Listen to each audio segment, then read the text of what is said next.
kinatangulia nini? Maanguko. Usiwe na kiburi, kuwa mwepesi, usijione umefika juu. Bwana asifiwe. Mimi niko hapa lakini bado najifunza pia kupitia nyinyi. Bwana asifiwe. Ndio maisha yangu nimeyaweka, najifunza kila siku. Kukosa subira. Aliharakisha sadaka badala ya nini? Ya kungoja. Subira. Unapata kidogo mashida za hapa na pale, unaanza kuwaza Mungu kaniacha au nimetengwa. Pia katika maisha yako usiwaze nani atanisaidia. Usimweke mtu huyu atakuja kufanyaje. Na mara nyingi leo tumeangushwa na watu wa hivyo. Uongo kweli? Kwenye harusi yangu najua unafikia jamaa ile jamaa na kile kitambi kile. Hapa na sikose 200 hapa. Si ndio Yaani umejiwekea kabisa fikra. Mwisho wa siku mwenye kitambi unamwona yule mwenye bapa ndio anakupa hela fulani. Kwa usiweke matarajio. Wewe ishi kwamba kama aishivyo Bwana nitaoa, hata kama vile inzi anavyoanguka kwenye mafuta. Uswe taoa na Mungu atanisimamisha. Wewe ujui ni nani atakuja kukusukuma. Na yule ambao ulikuwa unamfikiria atakuja kukusukuma, asipokuja usimuone ni adui. Bwana asifiwe. Huenda huyo hakutumwa kuwa katika eneo hilo katika wakati huo, atakuja kwa wakati mwingine katika eneo fulani. Kwa usiweke kiwango ukamwekea mtu huyu mwisho wake. Usiweke katika maisha yako, wala usidharau mtu yoyote, hata yule mtoto usidharau katika maisha yako. Alifanyaje? Alikataliwa baada ya mambo yote haya. Hebu nisomee andiko hilo. Samueli wa kwanza 13 mstari wa 13 mpaka 14. Huyu mwisho wa siku ukiwa na kusudi lako haina maana Mungu hawezi kukukataa. Tuko pamoja? Ukivunja vile vigezo vya sauti yake, Mungu atakukataa. Soma. Anasema, ndio. Naye Samueli akamwambia Sauli, umefanya upumbavu. Hukuishika amri ya Bwana ndio Mungu wako aliyekuamuru. Kwa maana Bwana angalikufanya ufalme wako kuwa imara juu ya Israeli milele. Ndio. Lakini sasa ufalme wako hautadumu. Bwana amejitafutia mtu aupendezaye moyo wake, naye Bwana amemwamuru yeye kuwa mkuu juu ya watu wake. Asante. Jamani, Bwana asifiwe. Amen. Kwa Mungu anatafuta mtu anayependeza moyo wake. Kwa la cha kwanza, ndugu zangu, tuupendeze moyo wa nani? Wa Mungu. Pendeza moyo wa Mungu. Alafu ni kwa siri moja. Hakuna mwanadamu, hakuna nani? Mwanadamu ambaye anaweza kukuinua. Tuko pamoja? Hata baba yako na mama yako. Ambaye anaweza kukuinua ni nani? Mungu tu. Na anakuinua kupitia vile anavyotaka yeye. Kuna watu baba zao wamewatupa na mama zao, lakini leo wameinuka. Uongo kweli? Wazazi ni njia, watahukumiwa kwa nafasi yao ambao waliichezea. Sasa tumejifunza hapa kwa Sauli, si ndio mambo ambayo yanaweza kaua kusudi. Sauli hakutubu, akawa na kiburi, akaachwa. Sasa naomba tujifunze kwa Samson pia hapa. Samson alikuwa na makusudi toka mdogo, toka hajazaliwa, lakini alivunja makusudi yake, lakini mwisho kidogo yeye alirekebisha, lakini alirekebisha akiwa kipofu. Samson, moja ya kitu ambacho Samson ambaye alikuwa ni mnaziri wa Bwana, alikuwa ni mtu mwenye nguvu katika wakati ule. Mnafahamu aliua Wafilisti 1000 na taya la nini? La punda. Hivi unajua watu 1000 si mchezo. Hivi 1000 mnaichukulia kawaida Unajua sasa hivi leo watu wawili tu wakunganganie. Sinajua ni jambo zito sana hilo.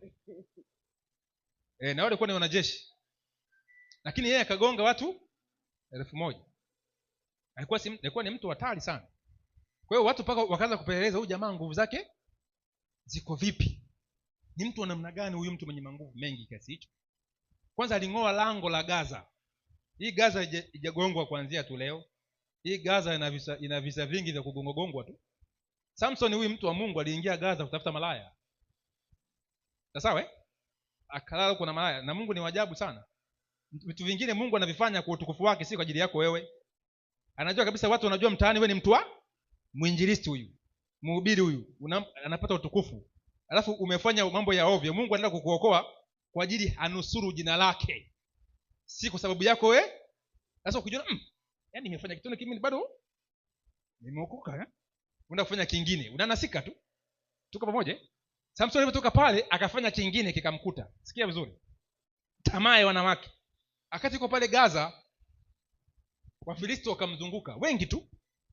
Usiku wakaamka katika mazingira ambayo sio muona, akang'oa kwa amefunga geti. Unajua miji ya zamani ilikuwa ina geti. Ni geti la chuma ambalo linafungwa na farasi 4. Hivi mnafahamu nguvu za farasi nyinyi? Nani asiona farasi karibu? Wewe pekee wote unajua farasi wawili tu. Wewe mlago shona. Ulimwonaje alivyo mkubwa? Tena alivyo mfupi hivi. Wewe paka ubebo na ukalishe kujua farasi. Farasi ni mkubwa na ana nguvu. Uongo kweli? Sasa yule farasi ndio wewe kuna ile geti watu walikuwa wanaume hawezi kulifunga. Inabidi weke farasi 4, huku wawili huku wafunge lile geti au kulifungua. Mwanaume usiku wa manane akaamka akang'oa nini? Geti zima na makome wake afa akaweka begani. Na kuishia begani tu akapandisha juu ya mlima. Kwamba sasa ngoja nipandishe huko msilitoe. Sasa jamaa wanaamka na kama tu ameng'oa geti tumfuate nyuma yake kweli huyu? Ndiko mlimani geti. Hiyo ni nguvu ya kawaida hiyo.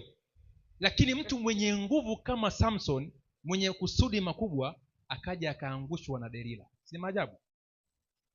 Tamaa ya wanawake, Waamuzi 16:4. Hebu nisomee andiko hilo. Anasema ikawa baada ya hayo akampenda mwanamke mmoja katika bonde la Soreki. Jina lake akiitwa Delila. Akampenda mwanamke, si kwa ndoa, tamaa. Kwa hiyo mwanamke akaenda akaangusha jitu kubwa ambalo watu 1000, maelfu ya watu walishindwa kuliangusha, lakini akaangushwa na jitu na kabinti kadogo kwenye macho ya kulembua.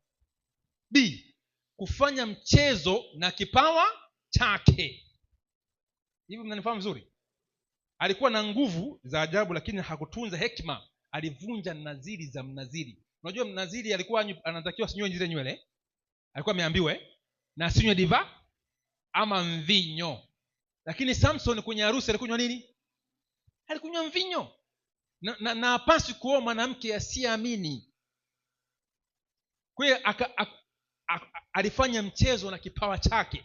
Rafiki zangu, kipawa ambao uko nacho ambacho ndio kusudi la maisha yako, ndio kitakulisha wewe, kitalisha familia yako, usicheze na kipawa hicho.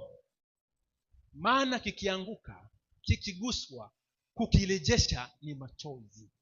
Unaweza kukirejesha kwa kifo chako. Si kufichua siri yake kwa mtu asiye nini sahihi. Alimwambia Delila chanzo cha nguvu zake. Waamuzi 16:17. Anasema ndipo alipomwambia yote yaliyokuwa moyoni mwake. Ndio akamwambia uwembe haukupita juu ya kichwa changu kamwe. Maana mimi nimekuwa mnadhiri wa Mungu tangu tumboni mwa mama yangu. Tosha. Rafiki zangu, je, niwaambie, nilisema hivi, chagua watu wakali. Chagua nini? Yaani chagua watu wa maisha. Bwana asifiwe. Chagua nini? Usiwe na mazoea. Akatoa siri za kusudi. Yaani nikwambie, wakati unapambana na makusudi ya maisha yako, makusudi, kile ambacho ni kidogo kucho nacho kifiche ndani ya moyo wako na Mungu. Bwana asifiwe. Haba wale watu wenye hekima na busara ambao wameshuhudiwa na Roho. Sawa sawa, Umeshuhudiwa na nani? Kama vile kina Paulo. Yaani watu ambao wameshuhudiwa na Roho, ambao wamekomaa kiroho, ambao wanajua wanataka watu wengine wafanikiwe. Watu wa hivyo ambao wameshuhudiwa. Maana maandiko yanasema kwamba wale waongozao vema wanastahili nini? Heshima maradufu, maana wanawaombea usiku na mchana. Bwana asifiwe. Yaani mtu ambaye anapiga magoti kukuombea uweze kufanikiwa ni wachache katika dunia hii, nawaambia. Huyo unaweza ukashare, ila si kila mtu ukashare. D, kujiamini kupita nini? Kiasi. Usijiamini kupita nini? Jiamini katika Bwana. 16:20. Anasema Waamuzi. Kisha akasema Samson, Wafilisti wanakuja. Ndio. Akamkamata katika usingizi wake. Akaamka katika usingizi wake. Anasema kisha akasema Samsoni, Wafilisti wanakujia. Ndio. Akaamka katika usingizi wake. Akasema nitakwenda nje kama siku nyingine na kujinyosha. Lakini hakujua ya kuwa Bwana amemwacha. Hakujua Bwana amemwacha. Kutoa siri, akajitapa, akakamatika. Rafiki zangu, kuwa mpo. Tunafahamu kuna watu wengine wanajifanya kwamba hawana kitu lakini wana nini? Tunafahamu watu hivyo.